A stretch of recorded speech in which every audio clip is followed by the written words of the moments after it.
प्रज्ञान YouTube channel में जुड़े हुए सभी सत्संगी जनों एवं प्रबुद्ध श्रोताओं का स्वागत है। सभी का अभिनंदन है और सभी को मेरा प्रेम पूर्वक जय शिव जय शिव। सांख्य दर्शन का जो है प्रथम अध्याय समाप्त हुआ। प्रथम अध्याय में जो शास्त्र का उद्देश्य है उसको पहले ही स्पष्ट कर दिया गया और जो संत जन है, ऋषि जन है, उनके जीवन का लक्ष्य भी वही होता है कि संसार के संताप, प्राणियों के दुख को दूर करने के लिए ही संत, ऋषि, मुनि, महापुरुषों का आविर्भाव होता है। तो संसार में जो है दुखों से पीड़ित जनता को देखकर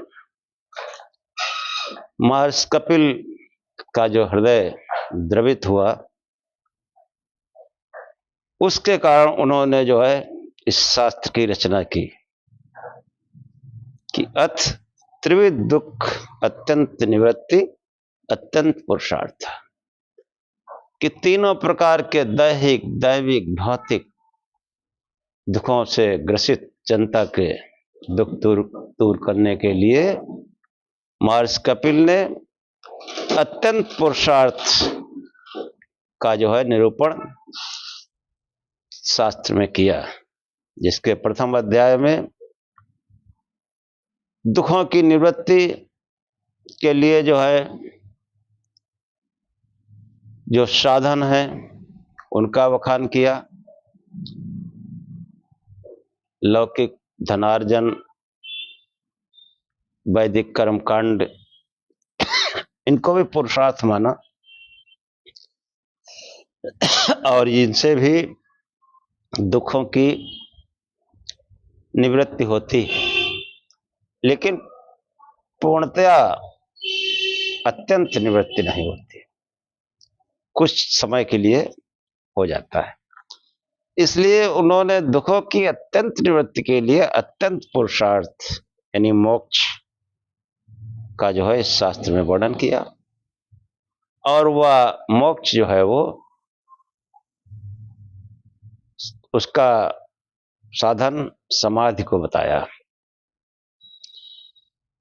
इसके अनंतर सांख्य शास्त्र, जिसका नाम ही सांख्य संख्या पर आधारित है, कि जो है 25 तत्वों का जो है उन्होंने जो वर्णन किया, तो 25 में 24 तो अचेतन और 25वां जो है चेतन, मतलब चेतन में जो है दो किए, आत्मा और परमात्मा, या कहो जीवात्मा और परमात्मा।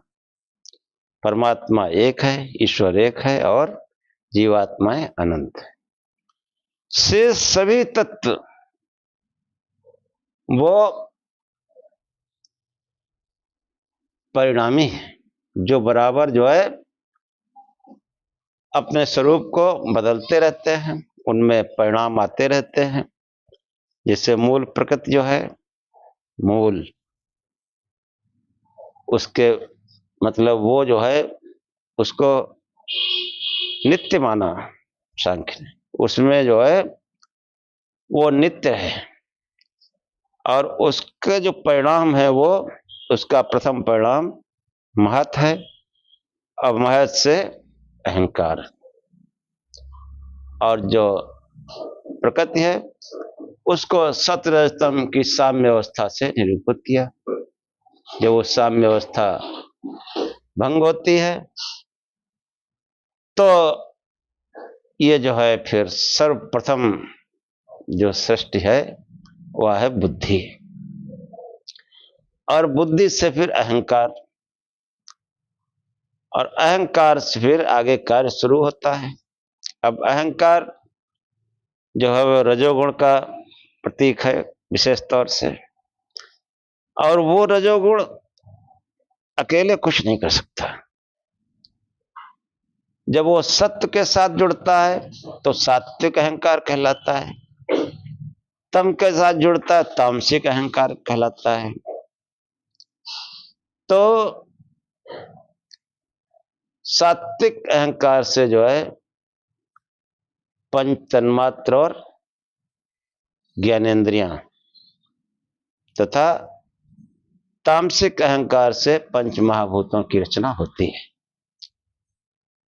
इसके अनंतर चेतन और अचेतन के भेद को और उसके स्वरूप को समझाने का प्रयास सांख्य दर्शन के प्रथम अध्याय में किया गया,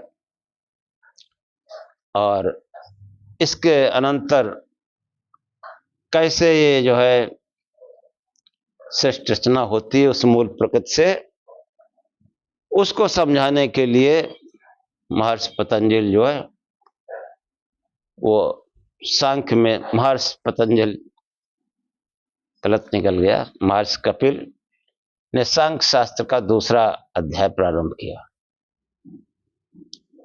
तो आज जो है दूसरे अध्याय से ही आख्यान प्रारंभ होगा। तो प्रार्थना कर लेते हैं। ओम असतो मा सद्गमय तमसो मा ज्योतिर्गमय मृत्योर्मामृतं गमय। हे परम गुरु परमात्मा, मुझे असत्य से सत्य की ओर ले चलो, अंधकार से प्रकाश की ओर ले चलो, तथा मृत्यु से अमरता की ओर ले चलो। दूसरे अध्याय में जो है, जो पहला अध्याय था उसमें समस्त प्रतिपाद्य विषय का उद्देश्य स्वरूप का उल्लेख और प्रकृति तथा पुरुष के अस्तित्व और उनकी विशेषताओं का प्रमाण सहित प्रतिपादन किया गया। प्रमाण सहित प्रकृति क्या है और पुरुष क्या है और उनकी क्या विशेषताएं हैं, ये सब बताया गया। और दूसरे अध्याय में प्रकृति से जो सृष्टि क्रिया जो होती है उसका वर्णन किया जाएगा। तो सर्वप्रथम सूत्रकार जो है महर्षि कपिल, प्रकृति की प्रवृत्ति का क्या प्रयोजन है ये समझाते हुए महर्षि कपिल कहते हैं कि विमुक्त मोक्षार्थम स्वार्थम वा प्रधानस्य, विमुक्त मोक्षार्थम स्वार्थम वा प्रधानस्य। प्रधान जो शब्द आया है वो प्रकृति के लिए ही प्रधान शब्द का प्रयोग किया गया, यानी प्रकृति का ही अपर नाम प्रधान है, क्योंकि वो मुख्य प्रकृति जिसको मूल प्रकृति से या उसको वही सबका उपादान कारण है, मूल कारण है, ये समझिए आप। और वही जो है मुख्य है, इसलिए उसको प्रधान नाम से भी संबोधित किया गया, क्योंकि उसमें समस्त अचेतन तत्व विद्यमान है, इसलिए उसको प्रधान कहा गया। कि विमुक्त मोक्षार्थम, स्वार्थम मतलब मोक्ष के लिए और स्वार्थम मतलब भोग के लिए। प्रधानस्य, प्रधान यानी प्रकृति की प्रवृत्ति है, किसकी मोक्ष के लिए? विमुक्त, यहां विमुक्त जो है वो आत्मा के लिए है, कि आत्मा को जो है भली प्रकार से आत्मा के मोक्ष के लिए और भोग के लिए प्रधान प्रकृति की प्रवृत्ति है। किस सूत्र में विमुक्त पद आत्मा के लिए प्रयुक्त हुआ है, प्रकृति के संपर्क में रहता हुआ आत्मा उससे सर्वथा भिन्न है, इसलिए वह विमुक्त है। हाँ, प्रकृति के संपर्क में भी रहते हुए वो आत्मा भिन्न ही रहता, उसके स्वरूप में कोई परिवर्तन नहीं आता, बशर्ते वो प्रकृति के संपर्क में अपने को प्रकृति समझने लगता, प्राकृत तत्व जो है अचेतन तत्व समझने लगता है। यही जो है उसका अविवेक है, जिससे कारण बंधन की प्राप्ति होती है और सुख दुख होते हैं। अविवेक के कारण प्रकृति के संपर्क में वह अपने स्वरूप चेतन को अचेतन प्रकृति के रूप में तथा प्रकृति को अचेतन प्रकृति के अचेतन रूप को अपने चेतन रूप में अनुभव करने लगता है। उल्टा हो जाता है, चेतन को अचेतन और अचेतन को चेतन समझने लगता है। ये ऐसा समझने पर भी जो उसका आत्मा का जो वास्तविक स्वरूप है उसमें कोई परिवर्तन नहीं होता, कोई भी उसमें परिवर्तन नहीं होता, वो सर्वथा अपरिवर्तित रहता है। आत्मा की अवस्था से हटाकर मोक्ष प्राप्त कराने के लिए प्रधान की प्रवृत्ति होती है। प्रधान मतलब प्रकृति की प्रवृत्ति होती है। देह इंद्रियादि के सहयोग से आत्मा समाधि लाभ के लिए प्रयत्नशील होता है। यही प्रकृति का आत्मा के लिए आत्मा के अपर के लिए उपयोग है। हाँ, प्रकृति जो है वो देह आदि इंद्रियों के साथ जो है समाधि लाभ के लिए, मोक्ष प्राप्ति के लिए जो है प्रयत्न करता है। यही जो है उसका मोक्ष के लिए प्रयोग है। प्रधान की प्रवृत्ति। हाँ, और दूसरा क्या है कि स्वार्थ मतलब स्व अर्थ, स्वपद जो है धन संपत्ति आदि ऐश्वर्य का वाचक है, जो ऐहिक भोगों का साधन है। यह पद इसी का निर्देश करता है। इस प्रकार आत्मा के अपर और भोग को सिद्ध करने के लिए प्रधान कार्य जगत रूप में परिणित किया गया जाता है। इसकी परिणाम प्रवृत्ति का यही प्रयोजन है कि इसमें अंतिम और मुख्य लक्ष्य जो है वो अपवर्ग है। सूत्र का वह पद जो है चा के अर्थ में प्रयोग किया गया है। हाँ, कि विमुक्त मोक्षार्थम स्वार्थम व प्रधानस्य, कि आत्मा के मोक्ष और भोग दोनों के लिए जो है प्रधान यानी प्रकृति की प्रवृत्ति है।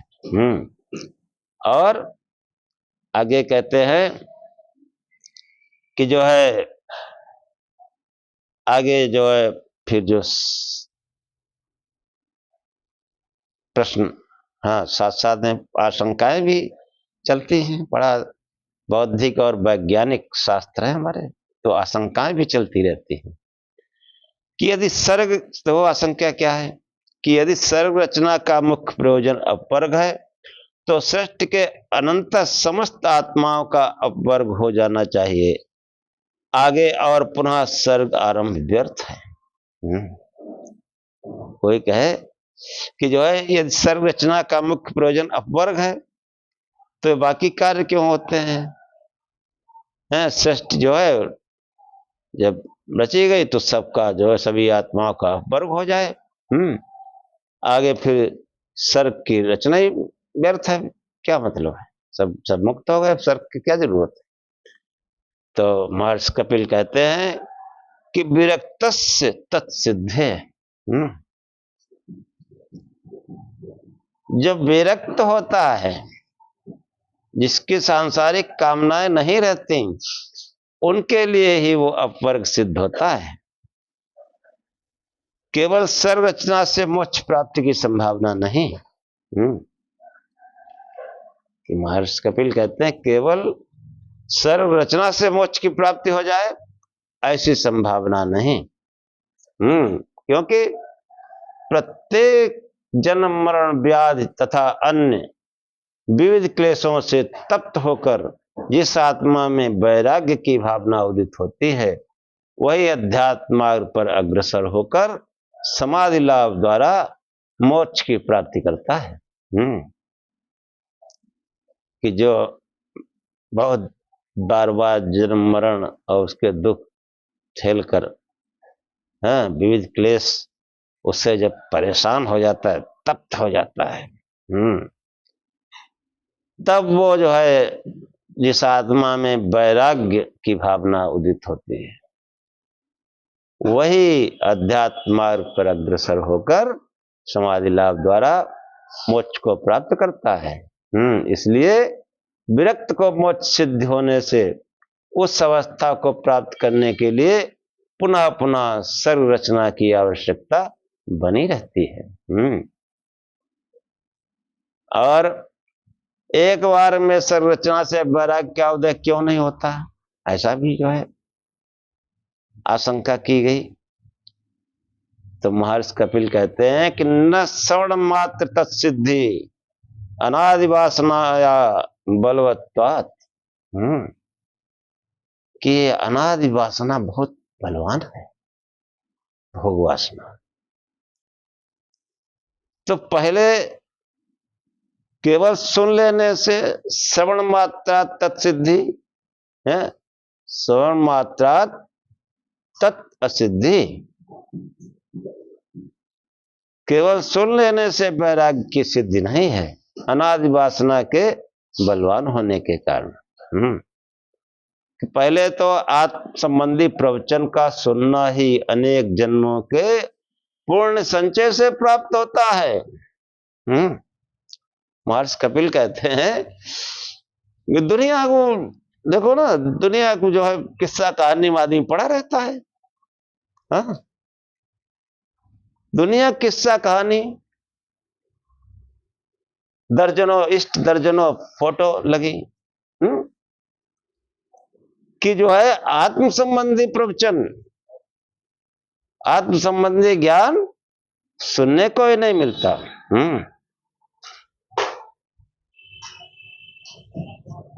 सुनने को ही नहीं मिलता, दुनिया किस्से कहानी सुनने को मिलते हैं।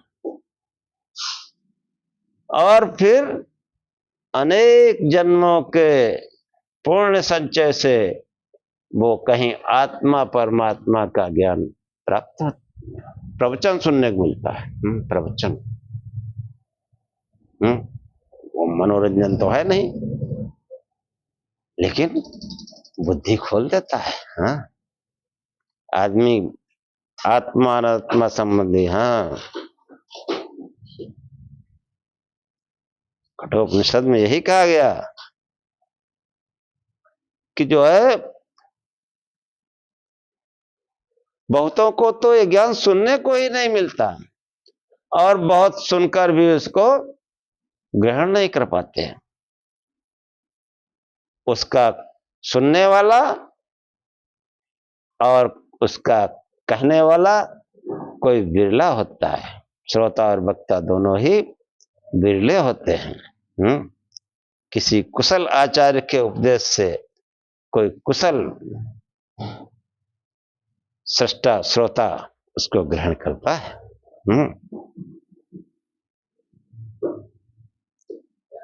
कि श्रवणाय बहुभिर्यो न लभ्या श्रवंतो पुण्य बहु भावो यम विदु लब्धा आश्चर्यो कुशलानुशिष्टा लब्धा आश्चर्यो कुशला पृष्ठा।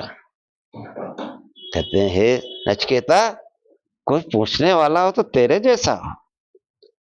बहुतों को तो ये ज्ञान सुनने को ही नहीं मिलता, और बहुत से सुनकर उसको ग्रहण नहीं करते।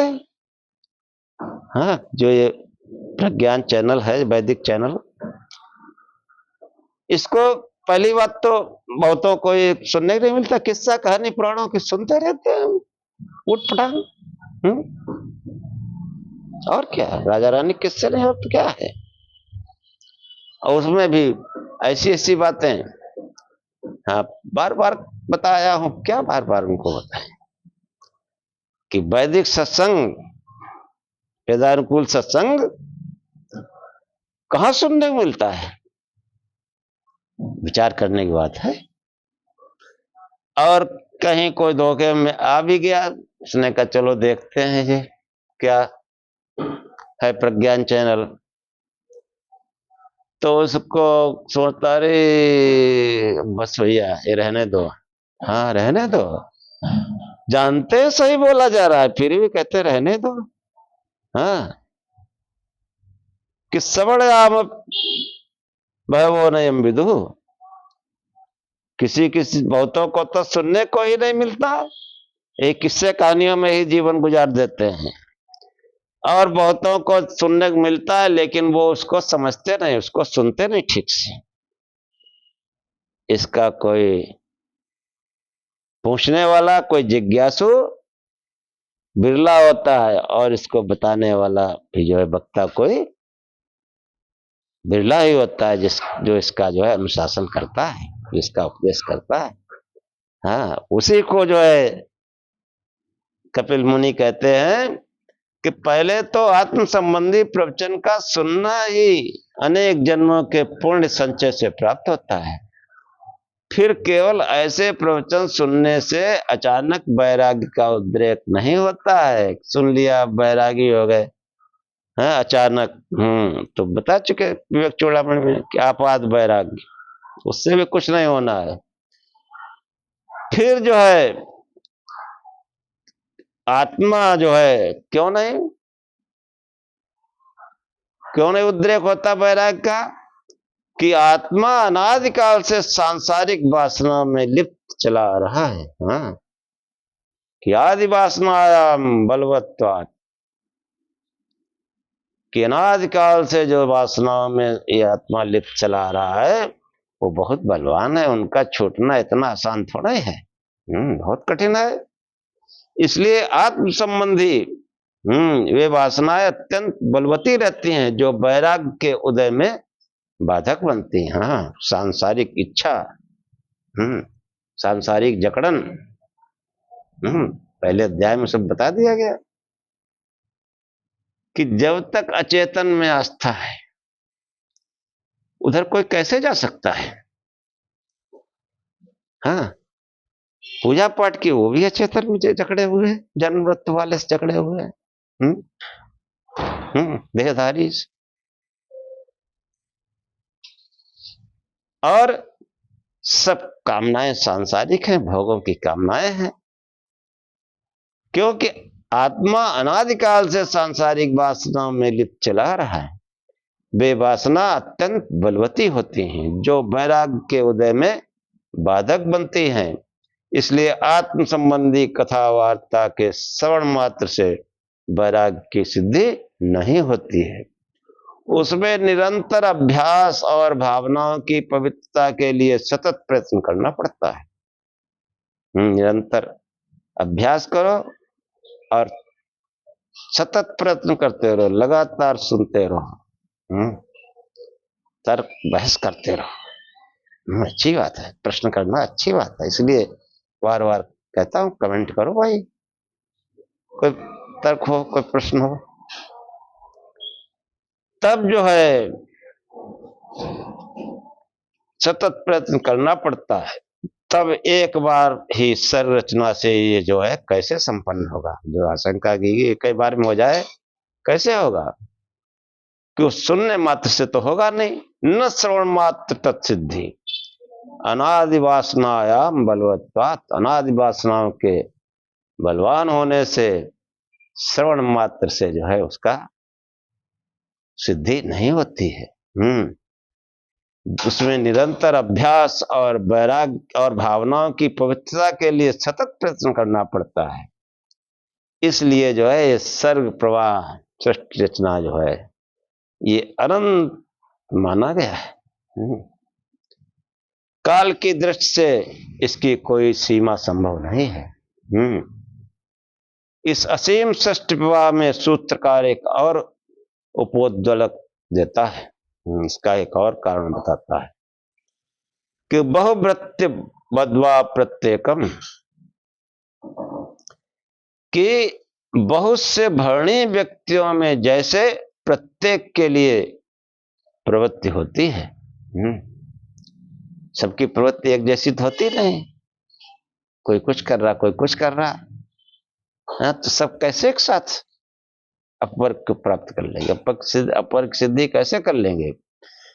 हाँ, किसी व्यक्ति के बहुत से भरणी पोषणी प्राणी होते हैं जिनके भरण पोषण का भार उस व्यक्ति पर रहता है। हाँ, परिवार घर संसार में झगड़ा हुआ है। जितने अधिक भरणी प्राणी होंगे उनकी संतुष्टि और पालन के लिए उतने ही अधिक समय और साधनों की अपेक्षा होगी। प्रकृति ने जिनका भरण पोषण करना है वे जीवात्मा तो अनंत है, इसलिए उनके भरण पोषण का काल भी अनंत हो सकता है। आत्माओं का भरण पोषण उनका भोग और अपवर्ग है। जैसे कोई व्यक्ति अपने भरणी आत्माओं की संतुष्टि तक बराबर प्रयत्नशील रहता है, ऐसे ही अनंत आत्माओं में से प्रत्येक आत्मा के भोग और अपवर्ग की सिद्धि तक प्रधान अविरत रूप से प्रवृत्त रहता है। सृष्टि रचना बिल्कुल बिना रुके टुके सृष्टि प्रवाह चलता रहता है। इस प्रकार सृष्टि प्रवाह को सीमित नहीं किया जा सकता है, वो अनादि और अनंत होना चाहिए। हाँ, बहुभृत्य बद्वा प्रत्येकम। अब आगे देखो। हाँ, बीच बीच में प्रश्न भी है, वो तो शिष्यों का उपदेश है और शिष्य भी विद्वान बैठे हैं, वो प्रश्न भी करते हैं। तो प्रकृति की समस्त प्रवृत्ति का अधिष्ठाता व प्रेरयिता ईश्वर है, वह प्रथम निश्चय किया गया है कि पहले अध्याय में बताया क्या कि जो है सृष्टि की जो प्रवृत्ति है, सृष्टि का जो प्रवाह है, ईश्वर उसका अधिष्ठाता, प्रेरयिता और नियंता है। ये प्रथम निश्चय किया गया है। ईश्वर की प्रेरणा के बिना प्रकृति जो है अचेतन होने से कुछ भी करने में असमर्थ रहती है। ऐसी स्थिति में यह क्यों न मान लिया जाए कि आत्मा के भोग अपवर्ग की सिद्धि ईश्वर की प्रेरणा से हो जाती है। प्रकृति एवं जो है कल्पना मात्र है। प्रकृति जो है एक कल्पना मात्र, इसकी क्या जरूरत, ईश्वर की प्रेरणा से सब हो जाए। तमाम उल्टे सीधे प्रश्न देखो हैं। तो महर्षि कपिल कहते हैं बहुत महान ऋषि भाई, हाँ, चाहे जैसे प्रश्न करो सबका उत्तर है। प्रकृति वास्तवे च पुरुषस्याध्यास सिद्धि, कि प्रकृति के वास्तविक होने से ही पुरुष के अध्यास की सिद्धि है। पुरुष के अध्यास की सिद्धि, अध्यास मतलब उस आत्मा में जो भी आरोपित है, जिससे वो अपने को नाना प्रकार समझता है। ये नहीं समझता कि हम आत्मा है। हाँ, कि जैसे उसका नाम का आरोप है, नाम, हाँ, किसी का नाम लो, नाम पड़ा है, वो सोचता है हमको बुला रहे हैं, जबकि उसका वो नाम थोड़ा ही है। ये तो नाम आरोपित किया गया, अध्यास है ये, कि हम पैदा हुए हमारा नाम रख दिया गया राजेश कुमार, तो अध्यास है। राजेश कुमार उस चेतन का तो नाम है नहीं, लेकिन रक्त उसी का दिया गया। फिर जात बिरादरी और फिर ये पूरा देह, ये समस्त अध्यास है। नाम रूप जितना है सब अध्यास है। नाम रूप। तो ये जो है प्रकृति को वास्तविक मानने पर ही पुरुष के अध्यास की सिद्धि हो सकती है। चेतन अपरिणामी आत्मा अविवेक के कारण प्रकृति के संपर्क में आकर अध्यास की स्थिति का निश्चय कराता है। चेतन में अचेतन और अचेतन में चेतन प्रतीत का होना अध्यास है। यदि अचेतन प्रकृति कल्पना मात्र है, उसकी वास्तविक सत्ता कुछ नहीं, तो पुरुष की उपर्युक्त अध्यास की स्थिति संभव नहीं हो सकती है। हाँ, कि जो है अगर प्रकृति का निरंतर प्रभाव न रहे, वो अगर आभास मात्र है, उसकी कोई वास्तविक सत्ता नहीं, तो फिर अध्यास कैसे हो? ये अध्यास ही तो है, उस आत्मा को आच्छादित कर लेता है। और इस अध्यास की प्रवृत्ति प्रकृति के कारण है। तो अचेतन का अस्तित्व ही ना होगा अगर ऐसा मान लिया जाए, तो अचेतन क्या आवश्यकता है। अचेतन प्रकृति जो है, अचेतन में अचेतन तथा चेतन में अचेतन की भावना की कल्पना नहीं की जा सकेगी, परंतु पुरुष का अध्यास प्रत्यक्ष सिद्ध है। प्रत्येक मनुष्य का अध्यास प्रत्यक्ष सिद्ध है। नाम रूप, नाम रूप में ही सब समाहित है और ये सब अध्यास है कि आत्मा का तो कोई रूप है नहीं और न उसका कोई नाम है, लेकिन हम जो है अपने को आत्मा नहीं, अपने को नाम रूप वाला समझते हैं, परिणामी समझते हैं, अचेतन समझते हैं, अचेतन तत्वों वाला समझते हैं। इसी को अध्यास कहा गया कि जो है उस आत्मा में सब आरोपित हैं, एक आरोपित किए गए, हमारा नाम आरोपित किया गया, जाति आरोपित की गई और न जाने क्या क्या आरोपित किया गया। ये अध्यास है। इस अध्यास को हटाने के लिए शास्त्र का प्रयोजन है कि जो है, इसलिए प्रकृति को वास्तविक, प्रकृति की वास्तविकता को स्वीकार करना अनिवार्य है। ईश्वर की प्रेरणा आत्मा के भोगावर्ग को जो है जगत निर्माण के बिना सिद्ध नहीं कर सकती। कि भोग और निर्वाण इस संसार के बगैर कैसे सिद्ध होगा। न भोग प्राप्त होगा, उन्होंने निर्वाण की मोक्ष की सिद्धि, मोक्ष सिद्धि में तो शरीर आदि इस सबकी उपयोगिता है। हाँ, प्राकृत तत्वों की बराबर उपयोगिता है, सृष्टि की उपयोगिता है। हाँ, तो वो जो है आत्मा के भोग और अपवर्ग की सिद्धि के लिए प्रकृति को वास्तविक मानना आवश्यक है। इसको और स्पष्ट करने के लिए महर्षि कपिल आगे कहते हैं, कार्यतः तत्सिद्धे, कार्य से प्रकृति के परिणाम द्वारा भोग अपवर्ग की सिद्धि होने से, प्रकृति के कार्य रूप में परिणित होने पर आत्मा के भोग अपवर्ग की सिद्धि होने से प्रकृति की वास्तविकता और प्रयोजनबद्धता स्पष्ट होती है। प्रकृति का प्रयोजन है पुरुष के लिए, हाँ, भोग और अपवर्ग दोनों के। प्रकृति यदि आत्मा के भोग अपवर्ग को संपन्न नहीं करती तो उसके कार्य रूप में परिणित होने का और कोई दूसरा प्रयोजन नहीं। प्रकृति का प्रयोजन ही इसीलिए है, संसार का प्रयोजन ही इसीलिए है कि वो जो है उस आत्मा के भोग को और अपवर्ग को सिद्ध करे। यही प्रकृति का प्रयोजन है, वरना कोई उसका प्रयोजन है ही नहीं। कि जब वह कार्य रूप में परिणित हो रही है तो यह निश्चित है कि आत्मा के भोगावर्ग को संपन्न करे। यह निर्धारण होने पर कि प्रकृति आत्मा के भोग अपवर्ग के लिए है, उसकी वास्तविकता से नकार नहीं किया जा सकता। इसी प्रकार उसकी वस्तु सत्ता और प्रयोजन दोनों का स्पष्टीकरण हो जाता है। यदि प्रकृति आत्मा के भोग अपवर्ग के लिए है, देखो फिर प्रश्न आया। हाँ, ये अध्यात्म चर्चा का तरीका है कि प्रश्न करो, तर्क करो। ये थोड़ा ही कुछ मंच से जो कुछ पटा सटाए बोले जा रहा है, सुनते जा रहे हो। और सुनते क्या, उनको भी नहीं सुनना है। ऐसी ऐसी प्राणों में बातें लिखी हैं जो परिवार के साथ आप सुन नहीं सकते, सुनना पसंद नहीं करेंगे। यह अध्यात्म है। वेदों में, उपनिषदों में और शास्त्रों में ऐसी कोई बात नहीं है कि जिसमें आपको सुनने में संकोच हो परिवार के साथ। ऐसी ऐसी बातें लिखी हैं, उसको हम अध्यात्म माने बैठे। और ये देखो कितना सुंदर सब। हाँ, सुनते रहिए ध्यान से, सब समझ में आएगा कि वास्तविक सनातन क्या है और हम क्या कहां पड़े हैं।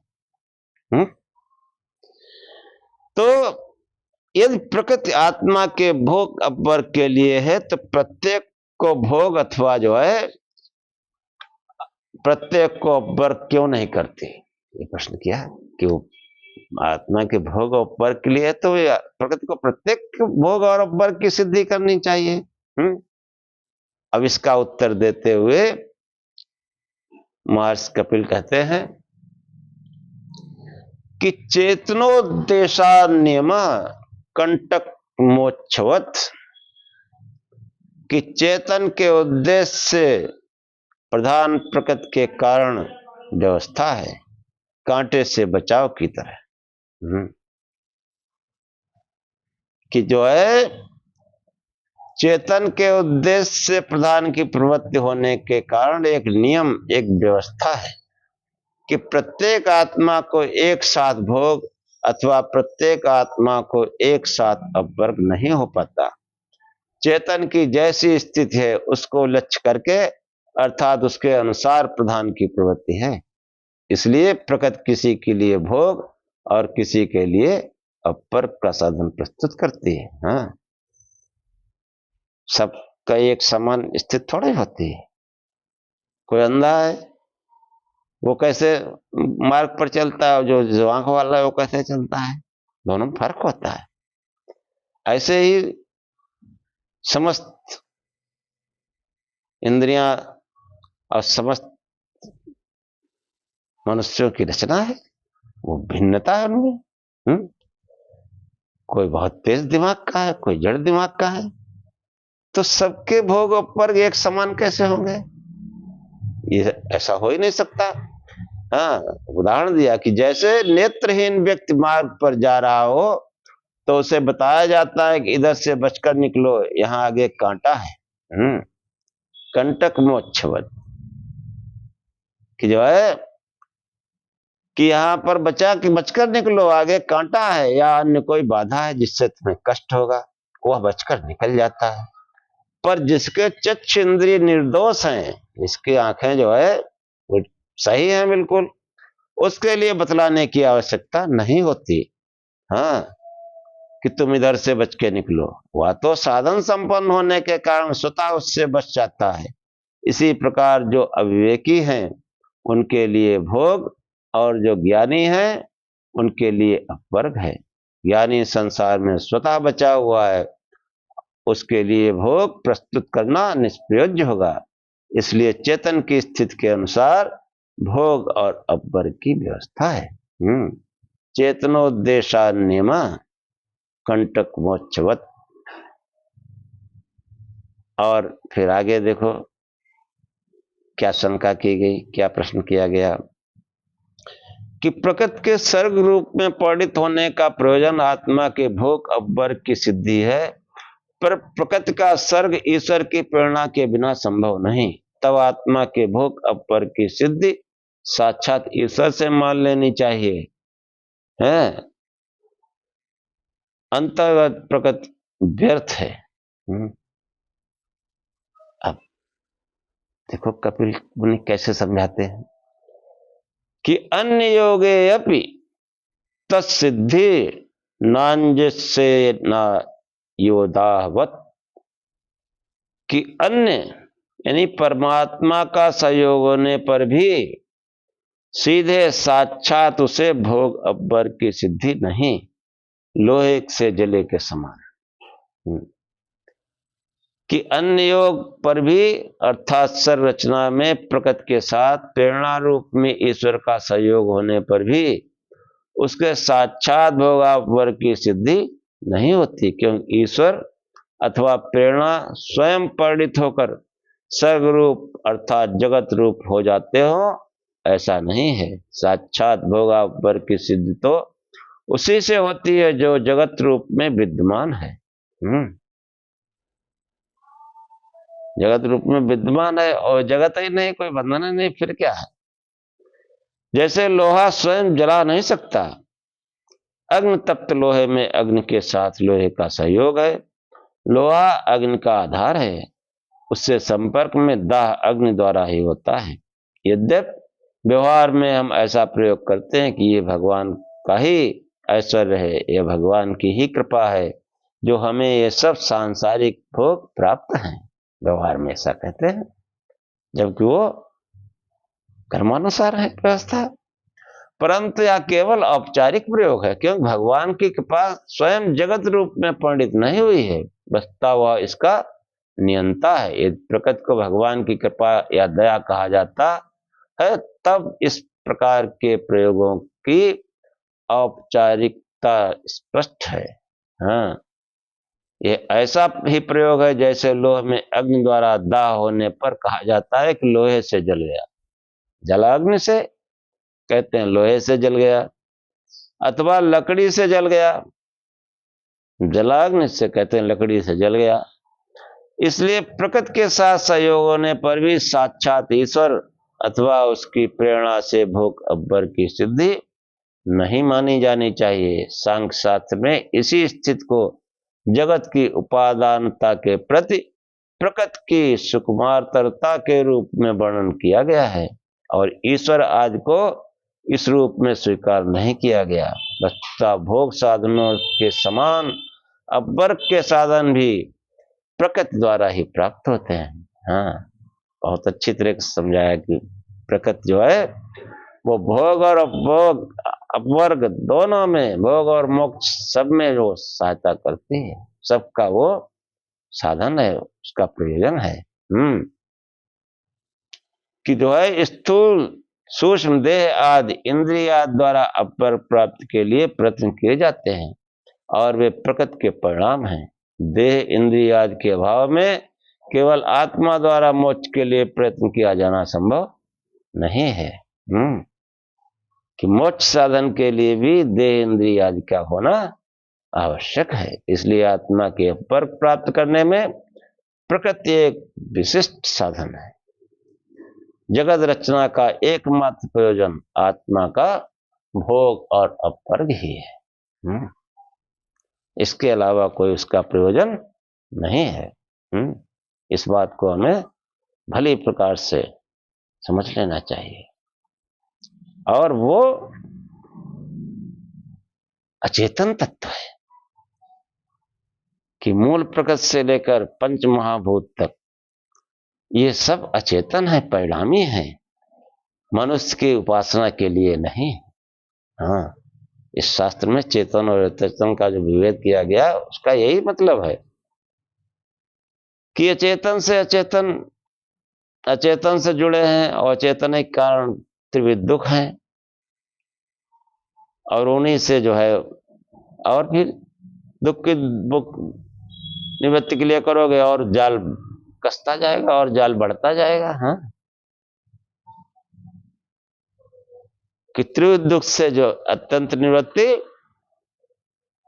उस चेतन तत्व से हो सकती है, उसके ज्ञान से हो सकती है, प्रकृति से नहीं। प्रकृति से प्राकृत पदार्थ हमारे भोग का साधन बनते हैं, और अब्बर के लिए भी जो है जब किसी को दुख झेलते झेलते या किसी महान पुरुष संत योगी के सानिध्य से उस अचेतन का जो है वास्तविक ज्ञान हो जाता है, तो दुखों की निवृत्ति के लिए उस चेतन तत्व की ओर चलता है। उस चेतन तत्व जो है वही परमात्मा है, वही ईश्वर है, जो इन अचेतन पदार्थों से सर्वथा भिन्न है। वो देहधारी नहीं है, जन्म मृत्यु नहीं लेता। इसको बार बार समझो। उसी की उपासना से जो है त्रिविध दुख की निवृत्ति हो सकती है। इसलिए खूब शिव शिव जपो, प्रकाश स्वरूप से ध्यान करो, और भगवान भोलेनाथ की फोटो लगा लो के लिए। बाकी जो है अगले आख्यान में बताएंगे। ओम सहनाववत् सहनौ भुनक्तु सह वीर्यं करवावहै तेजस्विनावधीतमस्तु मा विद्विषावहै। ओम शांति शांति शांति। हे परमात्मा, हम दोनों श्रोता और वक्ता को दोनों की साथ साथ रक्षा करें, साथ साथ पालना करें। हम दोनों साथ साथ बल को बढ़ाएं, पराक्रम करें। हमारा पढ़ा पढ़ाया एक साथ संसार में फैले, तेजस्ता को प्राप्त करें। हम आपस में द्वेष न करें। हे परमात्मा, हम दोनों को दैहिक, दैविक, भौतिक त्रिविध प्रकार की शांति प्राप्त हो, तीनों प्रकार के दुखों से अत्यंत निवृत्ति हो। ओम शांति शांति शांति। जय शिव।